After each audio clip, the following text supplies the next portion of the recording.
महाराष्ट्राचं अत्यंत दुर्दैव आहे आणि ठाणेकरांचं दुर्दैव आहे की वेळोवेळी निवडणुका आल्या आणि स्वतःचं हित नसेल जर का दिसत तर आपण दिघे साहेबांच्या नावाने राजकारण करायचं. हे अनेक वर्ष हेच चालत आलं.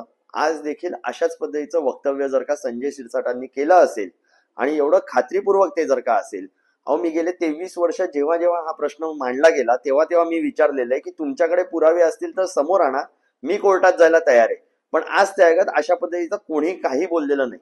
तुमच्या स्वतःच्या स्वार्थासाठी म्हणून तुम्ही अशी स्टेटमेंट करायची, लोकांना भ्रमात टाकायचं, तुमच्याकडचे प्रश्नचिन्ह मांडायचे पण त्याला उत्तर तुम्ही देणार नाही आणि ह्या अनुषंगाने तुम्ही महाराष्ट्राचं राजकारण चालवणार.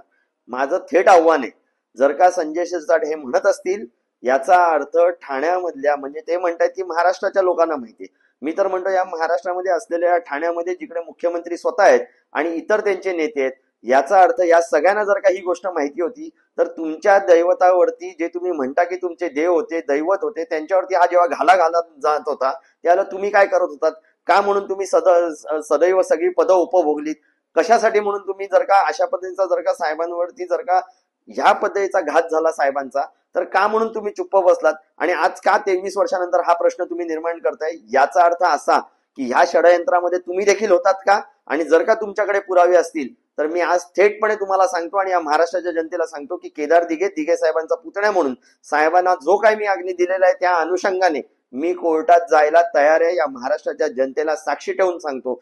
पण ह्या लोकांनी नुसतं तर्क वितर्क लावून महाराष्ट्राच्या जनतेला फक्त भ्रमात ठेवू नये, त्यांनी समोर यावं, पुरावे द्यावे. मी स्वतः कोर्टात जायला तयार आहे.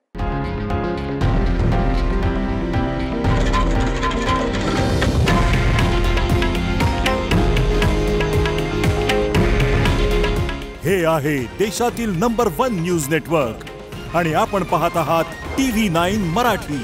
काळजी तुमची, हित महाराष्ट्राचं.